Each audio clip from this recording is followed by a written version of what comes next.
Hi, I'm Ellie and Sam and Izzy are with me, and we're going to be presenting on alterations in gastrointestinal functioning.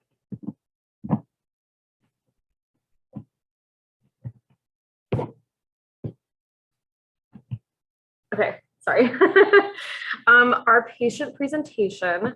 So we have AM. She is a 5-year-old female. She has no known allergies. She has a past medical history of an occasional cold in the wintertime, but nothing too severe, anything like that. Today she presented to the ER with her mom with severe abdominal pain and also some abdominal guarding, nausea and vomiting. The mother reported that the vomiting started about last night, but she did not bring her in just because she assumed it was like a stomach bug or something going around her school. But now she's more concerned because her daughter has not stopped the vomiting. Furthermore, for the past 1 to 2 days, the patient has reported that her tummy has been hurting really bad and that she's not hungry at all. AM's mother reported that she would not even eat her favorite treats that she gave her. So pretty severe. So our first discussion question is, what are some diagnostic tests or imaging that you would see ordered for this patient? Okay, so diagnosing and assessing her. Obviously, you're going to start off by assessing her pain. Due to her age, the FACES scale would probably be the scale that is most appropriate to use. So when you assessed her with that, she pointed to the crying face, which is the most severe. And then you're also going to do a focused like abdominal assessment. So when you do that on her, you realize that she's having rebound tenderness upon palpation, especially in the right lower quadrant, which is also known as McBurney's point. The ED physician has then ordered an ultrasound of the abdomen, and this came back and it showed inflammation of the appendix. So she was diagnosed with appendicitis. The exact definition of appendicitis is that is an inflammation of the appendix, which is a finger-shaped pouch that comes out like from your colon on the lower right side of the abdomen. However, in a lot of people, the pain begins like around the navel area and then it sort of shifts or moves. As the inflammation gets worse, appendicitis then like will increase and become more severe, which will cause like the severe pain and things of that nature. So some notable lab values that we had, the white blood cell count was 13,000, sodium was 129, potassium was 3, and then the C-reactive protein was 4. So our second discussion question, what is McBurney's point and Rovsing sign, and how can they help to confirm the patient's diagnosis? So potential complications associated with appendicitis is peritonitis. So that's when the lining of the appendix bursts and the lining of the abdomen becomes infected with bacteria. And it can also cause damage to other internal organs. Some symptoms you would see with this. So severe continuous abdominal pain, feeling sick or being sick, high fever, rapid heartbeat, short of breath with rapid breathing, and then swelling of the abdomen. You can also get abscesses, so they may form around a bursted appendix. This can be painful. It's a painful collection of pus that forms when the body tries to fight off infections. Very rarely, it can form as a complication of getting your appendix removed. They can be treated with antibiotics, but most of the time they just drain the pus that's in there.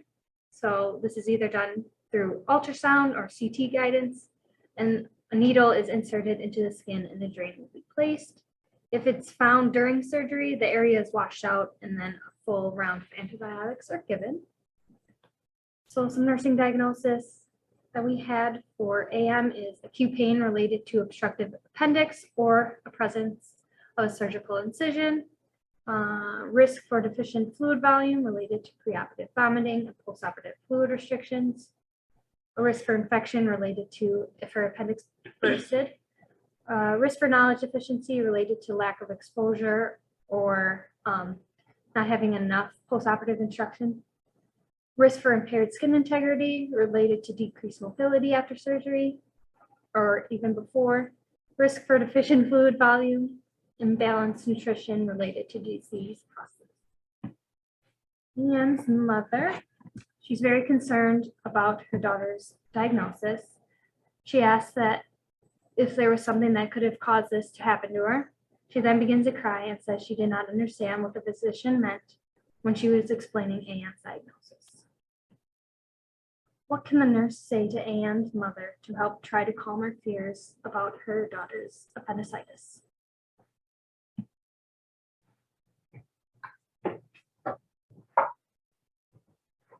So some therapeutic interventions and treatments that we can take to help AM is through pain relief, just providing that non-pharmacological and pharmacological pain relief, and be sure to reassess pain often.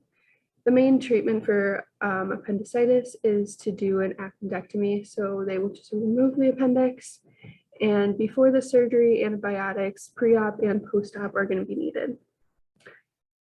Her diet after surgery is going to be NPO, but she can start to advance to clear liquids and back to a regular diet as tolerated. She's also going to need some IV hydration since she isn't able to take that in without vomiting. And make sure to limit activities after surgeries, such as no contact sports, no lifting heavy objects, and if a drain is present, no swimming or baths until it is removed. So our next discussion question is, AM's mother is confused on what to be watching out for post-operatively and when she should bring AM back to the hospital if an infection were to occur. What are some things that you should tell her that would be important to report to the physician? So any disease process, even acute illnesses, can cause a great impact on the family. Not only are they missing time in the hospital to care for their child, they're also missing work, and they're going to miss work time for those follow-up appointments. So the hospital stay is very expensive, and missing work is a hardship. So that's something that's always a struggle for these families. Additionally, they're going to have to ensure close monitoring of their child, because the child's going to want to start feeling better and they're going to want to start playing, but they're still going to have those restrictions on their activity to make sure that their incision site is healing properly and they're not overexerting themselves. So parents will often find themselves having to be more cognizant and aware of what their child is doing at all times.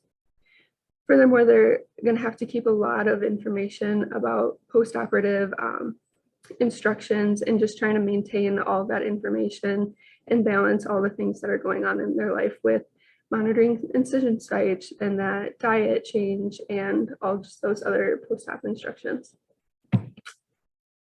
Some expected outcomes afterwards is that most of the times these children have no problem. Their pain will go back to normal and their surgical site will be healed properly and they won't have any more vomiting or nausea, and her electrolytes levels will go back to normal as well.